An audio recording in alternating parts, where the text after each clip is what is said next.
My dear students, have a very sweet morning to all of you. I hope you are well and safe at your home. जी हाँ प्यारे बच्चों, उम्मीद करता हूँ आप घर पे ठीक ठाक होंगे और रोज का काम रोज कर रहे होंगे।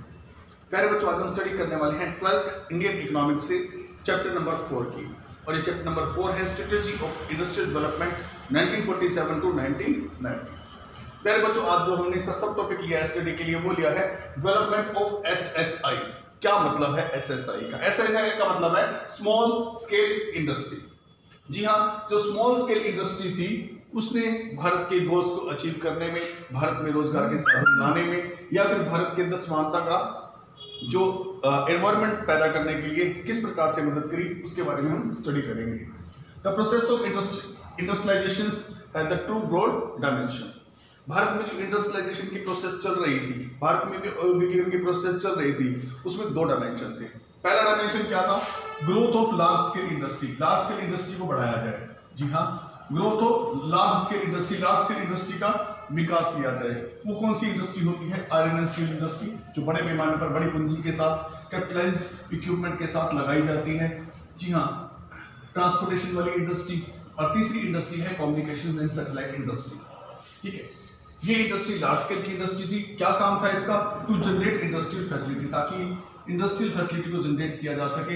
ये अधिकतर लार्ज स्केल इंडस्ट्री वहां लगाई जाती है जहां पर हमें रॉ मटेरियल का सोर्स मिल जाता है। जैसे आयरन एंड स्टील पटान राउरकेला में या भिलई में, बिहार में इस तरह से लगाए गए जहां पर सोर्स अवेलेबल था कोयले का, लोहे का, उसी के पास ये लगाए गए। वहीं ट्रांसपोर्टेशन के साधन विकसित किए गए, वहीं इन इंडस्ट्री को विकसित किया जाता है। इसमें ह्यूज अमाउंट ऑफ कैपिटल की जरूरत होती है ताकि ये इंडस्ट्री लग सके। लेकिन जब ये इंडस्ट्री लग जाती है तो बहुत सारी फैसिलिटी, बहुत सारा इंफ्रास्ट्रक्चर उस एरिया में निर्माण हो जाता है, बहुत बड़े बड़े एम्प्लॉयमेंट के चांसेस वहां पर बन जाते हैं। दूसरा डायमेंशन जो है इंडस्ट्रियल ग्रोथ का यहाँ पर, या इंडस्ट्रियल डेवलपमेंट का, वो था हमारा growth of small scale industry, जिसके बारे में हम बात करने वाले हैं। Growth of small scale industry to generate the employment opportunity. ये इसलिए लगाई जानी थी, इसमें कम पैसे लगते हैं, कम इन्वेस्टमेंट होती है, लेबर इंटेंसिव इंडस्ट्री होती है, और ये रोजगार की अपॉर्चुनिटी को, नए नए रोजगार की अपॉर्चुनिटी को पैदा करने में सक्षम है। और जिन एरिया में ये फ्लेक्सिबल जो है सिस्टम होता है, ये कहीं भी लगाया जा सकता है। जिन एरिया का विकास लार्ज स्केल इंडस्ट्री के द्वारा हो गया है, तो कुछ एरिया ऐसे भी बचे होंगे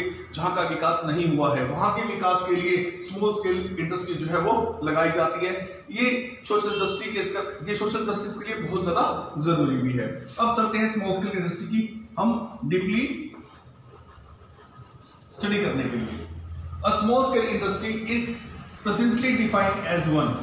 एक स्मॉल स्केल इंडस्ट्री एक वो इंडस्ट्री होती है whose investment does not exceed ₹5 crore, जिसकी इन्वेस्टमेंट 5 करोड़ रुपए से ज्यादा नहीं होती। जी हाँ, ऐसी इंडस्ट्री आज के लेवल पे अगर मैं इसकी कोई डेफिनेशन देता हूं तो यही कहूंगा कि स्मॉल स्केल इंडस्ट्री वो इंडस्ट्री होती है whose investment is not exceeded then ₹5 crore, जिसकी 5 करोड़ से ज्यादा नहीं होती है। लेकिन अगर हम पहली प्लानिंग के टाइम पे देखें, जब हमने पहला प्लान किया था 1951 में, उस समय पहली प्लानिंग के समय ये अमाउंट, ये जो इंडस्ट्री है, ये कौन सी इंडस्ट्री कही जाती थी जिसकी जो है इन्वेस्टमेंट जो है 5 लाख रुपीस तक होती थी, उनको स्मॉल स्केल इंडस्ट्री कहा जाता था। जी हाँ मेरे बच्चों, उस समय 5 लाख की भी बहुत बड़ी वैल्यू होती थी। 5 लाख भी बड़ा ही महत्वपूर्ण होता था इंडस्ट्री के लिए। तो उस समय तो इसकी वैल्यू थी 5 लाख रुपए तक की। 1951 की बात कर रहा हूं मैं ये। उस समय स्मॉल स्केल इंडस्ट्री की इन्वेस्टमेंट की जो दर थी वो 5 लाख रुपए तक हुआ करती थी। लेकिन प्रेजेंटली अगर हम देखें तो स्मॉल स्केल इंडस्ट्री वो इंडस्ट्री है जिसकी दर, इन्वेस्टमेंट की दर जो है वो 5 करोड़ रुपए तक की है। The role of small scale industry, क्या भूमिका थी? The role of small scale industry is achieving the goals. ये भारत के उन बड़े गोल्स को जो तय किए गए थे 5 ईयर प्लानिंग के अंदर, उन्हें पूरा करने में सक्षम थी। और इनको सबसे पहले जो इसके बारे में बातचीत हुई थी, या सबसे पहले जो ये अंडरलाइन की गई थी, रिकॉग्नाइज की गई थी, वो थी कार्वे कमेटी इन 1955। 1955 के अंदर कार्वे कमेटी ने इसका जो है सबसे पहले इसका जो है महत्व समझाया था। इट अंडरलाइन, इस कमेटी ने क्या किया? It underline the significance of small scale industry. इन्होंने स्मॉल स्केल इंडस्ट्री के महत्व के बारे में बताया कि एक देश के लिए जहां पर रीजनल विकास ना हो रहा हो, अर्थात मतलब जहां पर बहुत कम विकास की दर हो रही हो, वहां पर स्मॉल स्केल इंडस्ट्री से विकास की समानता और ऊंचाइयों को छुआ जा सकता है। ये इन्होंने जो इस कमेटी ने, कार्वे कमेटी ने जो है इसके महत्वपूर्ण पहलुओं के बारे में, महत्वपूर्ण चीजों पर ज्यादा अवगत कराया जनता को, और उसकी कुछ प्रिंसिपल कैरेक्टरिस्टिक्स के बारे में देश के लोगों को अवगत कराया और इसकी उसकी इंपॉर्टेंस को पूरी तरह से समझाया। इस प्रिंसिपल कैरेक्टरिस्टिक्स की 3 प्रिंसिपल कैरेक्टरिस्टिक्स को इन्होंने जोड़ देकर कहा था। वो 3 जो है कैरेक्टरिस्टिक्स वो कौन सी थी? Number 1, SSI is labour intensive. SSI यानी कि स्मॉल स्केल इंडस्ट्री, पहली विशेषता बता रहा हूं, small scale industry labour intensive है, इसीलिए देयरफॉर एम्प्लॉयमेंट फ्रेंडली, ये एम्प्लॉयमेंट फ्रेंडली है। आप तो जानते हैं कि जो लार्ज स्केल इंडस्ट्री लगती है या जो ब्रिटिश की इंडस्ट्री लगी थी ब्रिटिश टाइम पर, वो सारी कैपिटल इंटेंसिव थी। ज्यादा कैपिटल लगाई गई, लेबर को कम स्थान और कैपिटल को ज्यादा स्थान दिया गया। इस तरह लार्ज स्केल इंडस्ट्री में भी लेबर को कम और कैपिटल को ज्यादा महत्व देगा। मशीनरी ज्यादा आई, मशीनरी ज्यादा काम पर लगाएगी। हाँ, उत्पादन बहुत बड़े पैमाने में होता है, रोजगार भी मिलता है, लेकिन small scale industry labour intensive होती है। इसमें श्रम को ज्यादा महत्व दिया जाता है, कैपिटल को कम महत्व दिया जाता है। ज्यादातर काम जो है वो श्रम बेस्ड ही किए जाते हैं, इसलिए लोगों को रोजगार मिल जाता है। भारत जिसकी की आबादी बहुत ज्यादा है, तो यहाँ पर इन स्मॉल स्केल इंडस्ट्रीज के लेबर देने वाले काम को हम सराहना करते हैं, क्योंकि यहाँ से लोग जो है वो एम्प्लॉयमेंट जनरेशन बहुत बड़ी मात्रा में होता है और ये इन्वायरमेंट फ्रेंडली है, इसीलिए ये कैपिटल की बजाय लेबर पर ज्यादा फोकस करती है। तो इस इंडस्ट्री का एक तो देश के जो है अनबैलेंस्ड जो डेवलपमेंट हो रहा था, अनबैलेंस्ड डेवलपमेंट हो रहा था, उसकी जगह बैलेंस डेवलपमेंट करने के लिए इसका महत्व जो है हमें कार्वे कमेटी ने 1955 में समझा दिया था। पहला पहलू ये कि लेबर इंटेंसिव है। दूसरी, SSI small scale industry is location flexible, ये लोकेशनल फ्लेक्सिबल है। जहां आपको लगता है लार्ज स्केल इंडस्ट्री लगी है, वहां तो एम्प्लॉयमेंट के ज्यादा अपने आप बन जाएंगे, वहां पर लोग अपने आप ट्रांसपोर्ट इंफ्रास्ट्रक्चर सब विकसित हो जाएगा। लेकिन कुछ एरिया ऐसे भी होंगे देश के अंदर जो पीछे रह गए हैं, जिनका विकास अभी तक नहीं हुआ है, तो ये लोकेशन फ्लेक्सिबल है, इसे कहीं भी स्थापित किया जा सकता है। इसीलिए अगर इसे कहीं भी स्थापित किया जा सकता है तो जिन एरियो में जरूरत है, जनसंख्या है, जरूरत है, मानव श्रम अवेलेबल है, उसे कम पूंजी लगाकर वहां स्थापित किया जा सकता है। असल में अगर हम ये कहें तो रीजनल इक्वालिटी लाने में, अर्थात क्षेत्रीय समानता लाने में ये बड़ा ही योगदान देती हैं।